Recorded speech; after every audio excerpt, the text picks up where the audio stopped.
வணக்கம். இந்த பழமொழிங்கிறது அற்புதமான ஒன்றுங்க.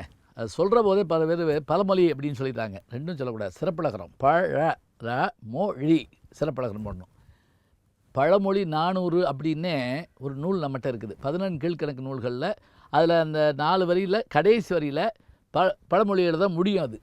அதனால் 400 பழமொழி அதில் இருக்குது. உதாரணமாக இந்த சோழ மன்னனுடைய அரண்மனைக்கு வந்த 2 பெரியவங்க சின்ன பையனை கரிகால் பெருவளத்தை உட்காந்துருக்கிறத பார்த்துட்டு ஐயோ சின்ன பையன்கிட்ட போய் எஃப்ஐஆர் போட முடியாது அப்படின்ட்டு போயிட்டாங்க. அவங்க போன உடனே சரி இருங்க நான் வேற ஆள் வர சொல்கிறேன்ட்டு ஒரு கிழவனார் வந்து உட்காந்தார். இவங்கள்ட்ட சொன்னாங்க. அவர் தீர்த்து வச்சார். தீர்த்து வச்ச உடனே 2 பேரும் சந்தோஷப்பட்டாங்க. பட்ட உடனே நீங்கள் யாருன்னொடனே அவர் வழக்கப்படி தாடியெல்லாம் எடுத்தால் அதே கரிகால் பெருவளத்தான் தான். இந்த காட்சியை பார்த்துக்கிட்டு இருந்த அந்த புலவர் என்ன பண்ணாராம், உரை முடிவு காணான் இளமையோன், உரை முடிவு காணான் நீதி சொல்ல மாட்டான் இளமையோன் சின்ன பையன் என்று சொன்னாங்களா அவங்க. உரைமுடிவு காணான் இளமையோன் என்னும் நரை முது மக்கள் உவப்ப, நரை முது மக்கள் வயசானவங்க நரைச்ச முடிவு அவங்க உவப்ப மகிழுமாறு சொல்லால் முறை செய்தான் சோழன் குலவிச்சை கல்லாமல் பாகம்படும். பார்த்தீங்களா, குலவிச்சை கல்லாமல் பாகம்படுவது அருமையான பழமொழி. இந்த மாதிரி 400 பழமொழி இருக்குது. அதை கையில் வச்சுட்டு நம்ம பாம்பரியும் பாம்பின்கால் இதெல்லாம் சொல்கிறோம். இப்போ இந்த பழமொழிகளை பொறுத்த மட்டும் என்னென்னா முதுமொழி அப்படின்னு இன்னொரு பேர் உண்டு. பிசி, அங்கதம், வாய்மொழி, முதுமொழி அப்படிலாம் தொல்காப்பியத்தில் இருக்குது. 2000 வருஷமாக அதெல்லாம் இருக்குது. இன்றைக்கி என்ன செய்கிறோம் அப்படின்னா, இந்த பழமொழிகளை ஒன்று கோவத்தில் பயன்படுத்துவோம், அல்லது யாரையாவது கேலி பண்ணுறதுக்கு பயன்படுத்துவோம். ஆமாம் அவனை பற்றி தெரியாதா, காசுக்கு லாட்ரி கையில் பேட்ரி அப்படிமா. இப்போ இந்த இந்த இந்த பேட்ரி லைட் வந்த பிறகு தான் இந்த பழமொழி வந்திருக்கணும்.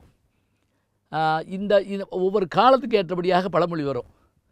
குடிக்கிறது கூழு, கொப்பளிக்கிறது பன்னீராக்கம் அப்படிம்பாங்க. அப்படின்னா என்ன அர்த்தம்னா வீண் தாம்பிகம். இப்போ இதில் பழமொழிகளை பொறுத்த மட்டும் மாறி பொருள் கொண்டோம்னா என்ன ஆகும்? இப்போ உதாரணமாக நான் சொல்கிறேனே, முருங்கையை நட்டவன் வெறுங்கையோடு தான் போவேன் அப்படின்னு சொல்லிவிட்டான்னு வச்சுங்க, முருங்கை மரமே இல்லாமல் போயிருங்க. அப்படி தான் போச்சு. ஐயோ முன்னாடி வைக்காதீங்க, முருங்கை வைக்கக்கூடாது, ஆகாது, பின்னாடி வைங்க. நல்லா ஏன் வச்சுக்கோங்க, ஃபிடல் காஸ்ட்ரோ தன்னுடைய நாட்டில் கியூபா தேசத்தில் மக்களுக்கு ஏற்பட்ட ஒரு வினோதமான நோயை போக்குவதற்கு என்னன்னு உலகம் முழுவதும் ஆட்களை கண்டுபிடிக்க வச்சு முருங்கை மரத்தின் மூலமாக தான் அதை சாதிக்க முடியும்னு சொல்லி இங்கேருந்து லட்சக்கணக்கான முருங்கைக்கன்றுகளை கொண்டு போய் அங்கே வச்சு அந்த நாட்டினுடைய நோயே மாற்றிருந்திருக்காரு ஃபிடல் காஸ்ட்ரோ. நமக்கு இது எதுவுமே தெரியாது. இந்த முருங்கை மரம் பூ சாப்பிட்லாம், இலை சாப்பிட்லாம், முருங்கை காய் சாப்பிட்லாம், இத்தனை இது இருக்குது. இன்னும் சொல்லப்போனால் அதில் கோந்து கூட வரும், முருங்கை மரத்தில் கோந்து வரும். இவ்வளவு பயன்பாடு இருக்குது. சரி, அப்போ இதுக்கு என்ன அர்த்தம் வெறுங்கையோடுனா? வேறு ஒன்றும் இல்லைங்க. இந்த காயவோ கீரையவோ பூவையோ நம்ம சாப்பிட்டோம்னு சொன்னால், சூப் போட்டு கூட குடித்தோம்னு சொன்னால் நம்முடைய உடம்புல இரும்பு சத்து அயன் டானிக் சாப்பிட்ட மாதிரிங்க. இப்படி சாப்பிட்டோம்னா வயதானாலும் வாக்கிங் ஸ்டிக் ஊண்டாமல், கையில் குச்சி இல்லாமல் அப்படி கம்பீரமாக நடந்து போவானாம். அதாவது முருங்கையை நட்டவன் கையில் குச்சி வேண்டாம் வெறுங்கையோடு போவேன்னு என்ன அர்த்தம் தெரியுமா? அவன் வீரம் மாதிரி நடந்து போவேன்னு அர்த்தம். இந்த அர்த்தத்தை நம்ம ஆளுங்க எப்படி சொல்லிவிட்டாங்க, முருங்கையை நட்டவன் வெறுங்கையோடு போவேன் அப்படின்னு சொல்லிட்டா என்ன ஆகும் தெரியுமா? இதனுடைய தன்மை முடிஞ்சு போகும்.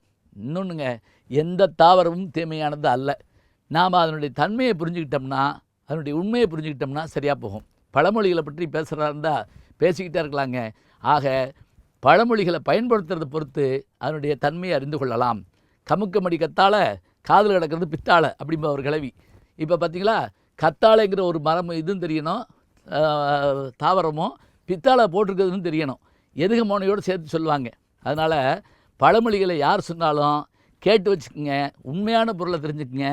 அது உங்களுக்கு வாழ்நாள் முழுவதும் பயன்படும்.